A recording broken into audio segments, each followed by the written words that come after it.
biang kerok dari ini semua itu adalah pengharaman MUI. Dia tidak memberikan ruang-ruang kebebasan kepada masyarakat. Fatwa itu hukumnya tidak wajib untuk diikuti. Fatwa itu kan tidak mengikat begitu. Kenapa? Ini soal penafsiran. Yang dirujuk oleh MUI itu adalah misalnya surat Al-Baqarah ayat 221. Kenapa tidak merujuk kepada Al-Maidah ayat 5 yang jelas-jelas di situ redaksinya dengan tegas mengatakan boleh menikahi perempuan yang baik-baik dari kalangan kaum beriman, dari umat Islam maupun dari kalangan non-muslim.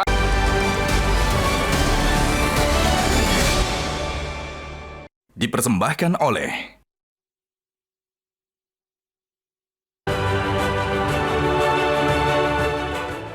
Oke, Pak Muhammad Sobat, saya ulang lagi karena Pak Yandri Sutanto, perkawinan beda agama itu haram. Menurut Fatwa MUI. Ya, dan beliau yang minta ke Mahkamah Agung agar pengesahan perkawinan beda agama baru-baru ini oleh Pengadilan Negeri Jakarta Pusat dibatalkan. Ya. Anda mengatakan dia kurang memahami. Ya. Apa salahnya beliau? Ya, begini. Mas Yandri ini tentu berdasarkan fatwa MUI. Ya. Dan kalau kita rujuk ya secara historis, tahun 1986 Ya. MUI DKI Jakarta itu pernah membolehkan mensahkan ya 30 September 1986. Bahkan perkaranya sampai Mahkamah Agung. Ya, bukan maksud saya ingin mengatakan bahwa MUI juga pernah mensahkan pernikahan beda agama dan ini sempat bertahan selama 14 tahun. Baru kemudian dibatalkan di tahun 2000. Tahun 2000 dan 2005 MUI mengharamkan pernikahan beda agama. Nah, ini ruang-ruang penafsiran Pak Hotman begitu ya. Kalau saya mengacu pada norma-norma teologis misalnya, itu ada perdebatan penafsiran tentunya. Oke, tapi apakah pernah pengadilan membatalkan atau pengadilan tetap konsisten mengesahkan perkawinan beda agama sampai hari ini? Ada di sejumlah daerah. Misalnya beda ya? Ya, misalnya di Tangerang nih. Ya. Di Tangerang itu mengesahkan pernikahan beda agama. Beberapa bulan yang lalu misalnya di Surabaya. Di Surabaya itu mengajukan permohonan, mengabulkan permohonan. Ada enggak yang menolak? Dari pasangan nikah beda agama. Ada yang menolak enggak pengadilan? Nah, yang menolak mungkin di sejumlah daerah yang lain menolak. Ada, Pak? Begitu. Ada. Banyak. Ada beberapa pengadilan menolak, tapi ada juga mengabulkan. Berarti, misalnya sebetulnya Jakarta Pusat itu baru kemarin, Bang. Tapi sebelumnya Jakarta Selatan itu sudah 8 kali mengabulkan. Mengabulkan? Iya, betul. Dalam 1 tahun terakhir. Oke. Menurut Anda secara hukum, Pak Yandri ini benar? Kalau secara agama, oke lah, susah kita berdebat.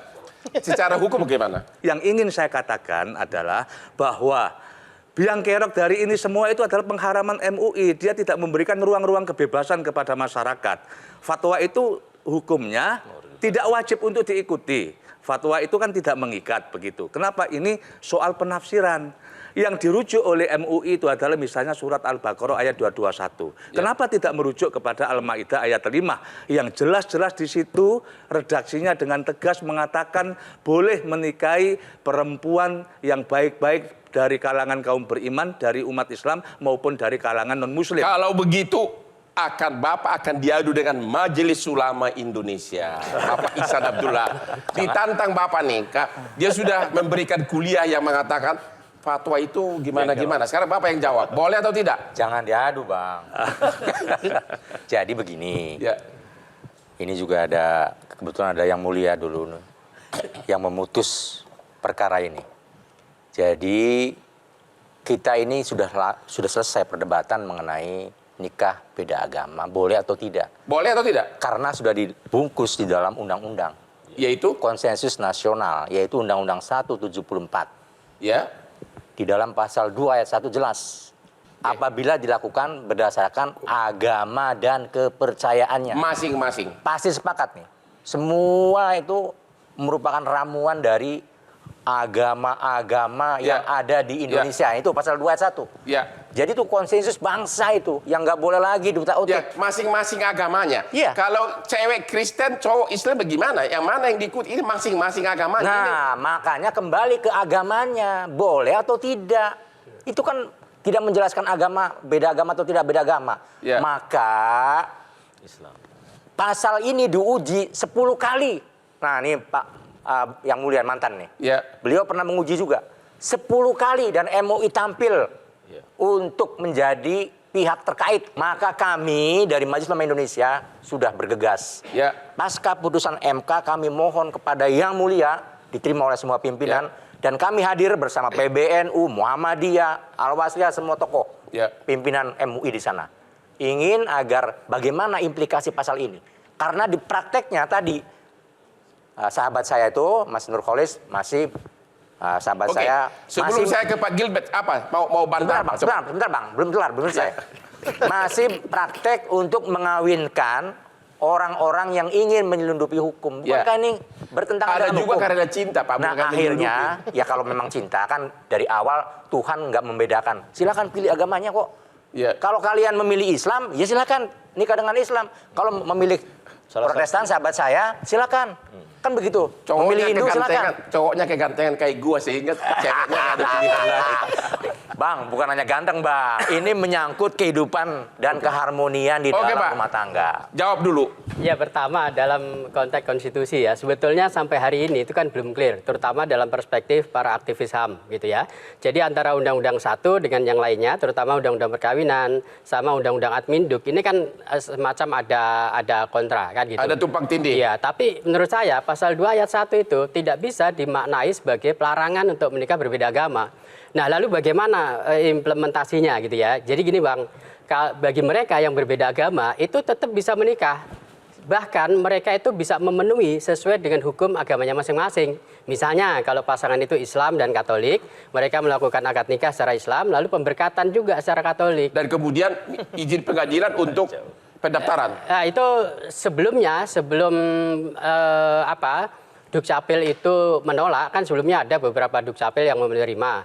Mereka itu bisa langsung ke Dukcapil. Oke, kemudian jadi Bapak tetap mengatakan boleh. Secara Kristen, Pak Gilbert, saya pernah melihat, baru minggu lalu saya lihat, ada seorang wanita mau nikah sama seorang laki Kristen, malah wanita itu malah dibaptis dulu agama Kristen. Apakah secara Kristen bisa diberkati nih enggak? Yang beda agama atau harus masuk agama dulu? Jadi ini menarik ini karena kalau udah bicara cinta sama hukum, ini dua hal yang udah nggak ada hubungannya. Karena kalau udah cinta apapun ditabrakan kan begitu. Setuju. Jadi ini dia persoalannya. Orang-orang yang jatuh cinta nih ngelihat kita bilang kau ribut-ribut saja, saya mau tetap jatuh cinta, kau mau apa kan gitu. Jadi tapi kan kita kembali kepada pernikahan itu yang pertama idenya dari siapa? Jadi pernikahan kan bukan aku suka kamu suka kita bicara cinta kan begitu kan? Pernikahan itu idenya dari sorga gitu. Kenapa? Karena Tuhan bilang sama Adam tidak baik kalau manusia itu seorang diri. Sebelum Adam mengenal jatuh cinta,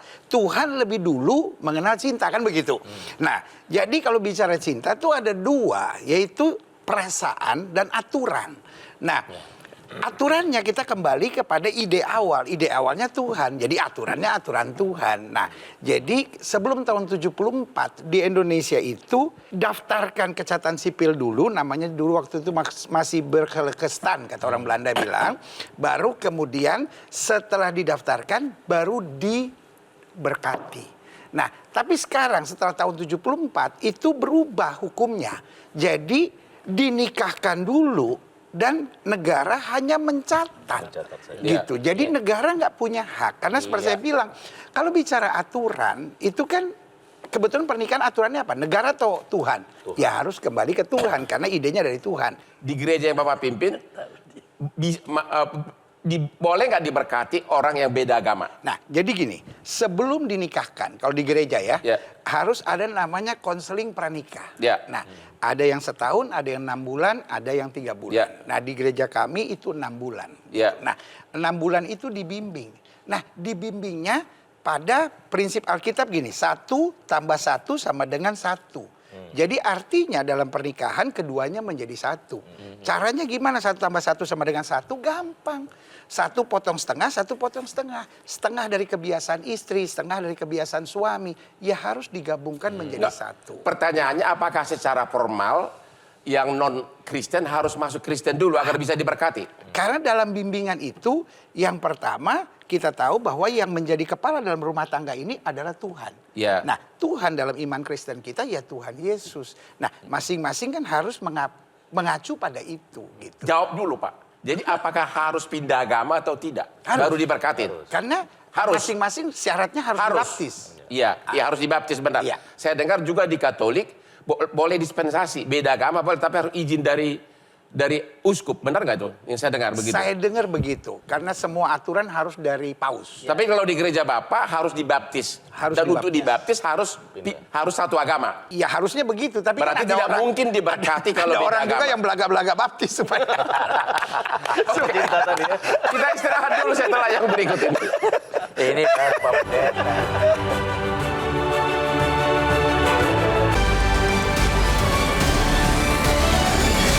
Cara mudah mendapatkan informasi dengan satu sentuhan jari. Download Metro TV Extend.